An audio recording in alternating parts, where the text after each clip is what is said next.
Hello, I'm Sophie and welcome to my kitchen. I'm going to be doing a new segment for the Duke Public Library all about cooking and recipes. They'll be aimed for teens, but anyone can attempt them as long as you're safe and responsible in your kitchen. You're going to need an adult's help if you're using a knife or an oven, if you've never used it before. And make sure that you always have an adult in the house if you're using your oven, just in case you forget to shut it off. I'm going to start out with some helpful cooking tips that everyone should follow just as a safety guideline and something, just to keep you safe and your food healthy and clean. I think that it's always best to start off with yourself. Make sure that your hair is up out of your face and that it won't go in your food, so have it pulled back if you have long hair. An apron is best to protect your clothes, as well as starting off with clean hands and washing your hands over and over, especially if you're using raw meat. Another thing is to always start off with a clean workspace. Make sure that you wash it with soap and water. And if you're using meat, raw meat especially, make sure that you wipe it clean after if you're going to cut fruit and vegetables on there later, so you get rid of all the bacteria. If you're washing your hands after you've just cut meat, it's probably best to use a paper towel to dry them, because if there's still bacteria, you don't want it on a towel because you can just spread the bacteria.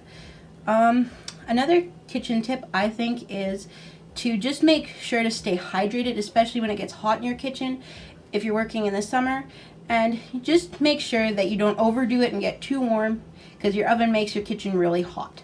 So I'm going to start off today with my first recipe, and I'm going to be making loaded nachos. This is a really easy recipe that anyone can follow.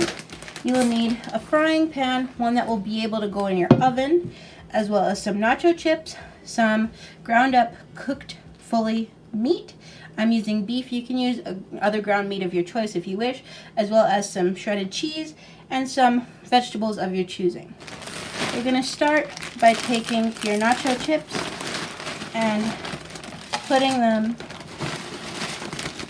all along the bottom of your pan.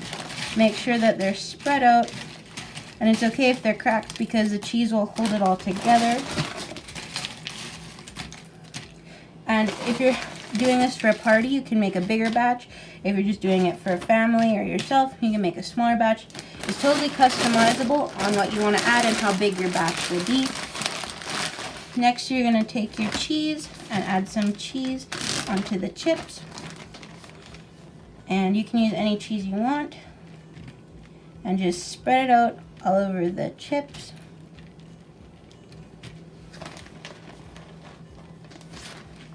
As much or as little as you want.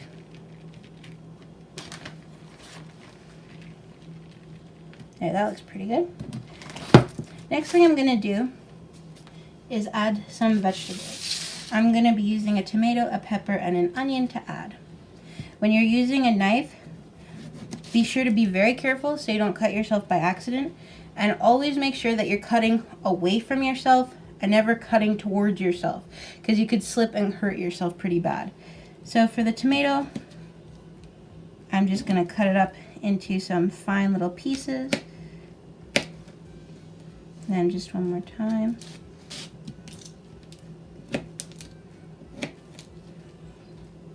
And just be sure to go slowly with your knife and just watch it. Don't take your eyes off of it so you don't hurt your fingers.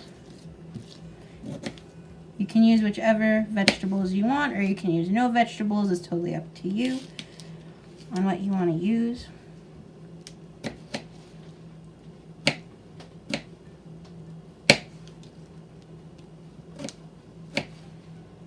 Okay, I think that's enough tomato. Now I'm going to be using some pepper. And the easiest way to cut a pepper is to cut it in half, and then cut all the green seed part out very carefully, and just throw the seeds and the green stuff away. Another tip I think is good is to have a garbage can by you to throw away anything that you don't need. You're then going to cut the half in half and scoop that part out. Just cut it off and just make sure that you get any seeds out, and then you can rinse just to make sure that you got it all out. And you can cut your half into a half your half into a half again, and then cut it up into little bits.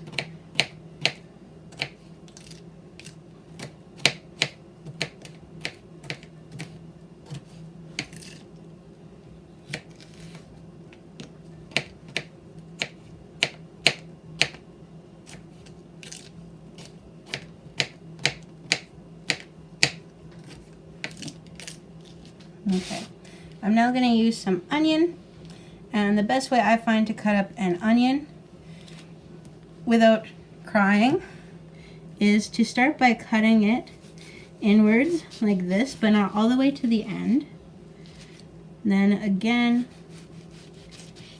then one more time like that, and then cut like this, and you should have some nice little pieces of onion to use. If you have them still in bigger strips, you can then just cut the little strips in half. If you like them in smaller chunks, if you like it in larger chunks, you can just leave it.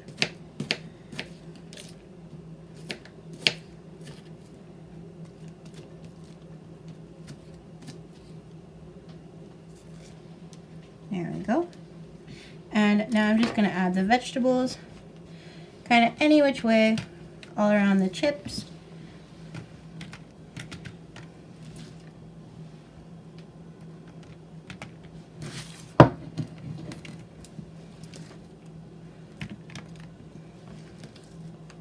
And once again, it is totally customizable to use whichever or how many or none of the vegetables if you choose.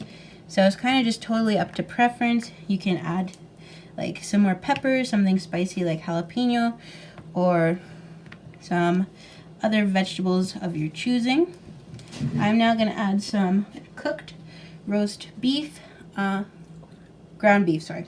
And I'm just going to put it all over the vegetables and the chips, kind of wherever. I'm using about 2.5 cups worth. I'm just going to put it all over. Just going to put the last little bit on top.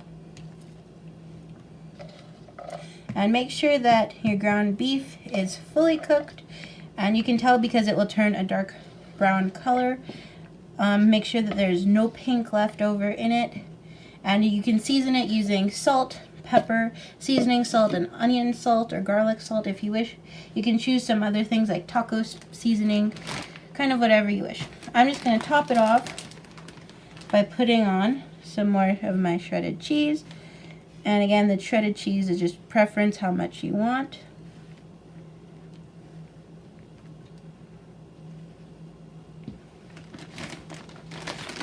There we go. That looks pretty good.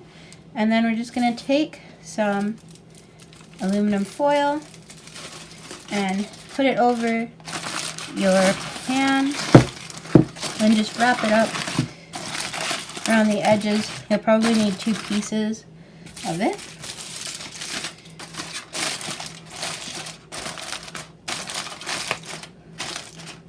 And then you're going to put it in your oven at 350 degrees. And you're going to put it, make sure that your pan is oven safe so that it won't melt in your oven if you have a plastic on your handle. You can, after 10 minutes of being in the oven, you can take the aluminum foil off and let it bake for about another 10 minutes until the cheese is all melted, and then it should be done right after that. So I'm just going to pop this right in the oven. And here is what it should look like when it's done. This is one that I made earlier. It looks delicious. Let's give it a taste. Let's see. This one's just a plain one with beef and cheese.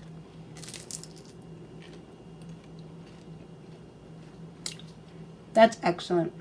I hope you give this recipe a try. It's extremely easy to do. It's really fun and it tastes great. Thank you so much for watching, and see you next time.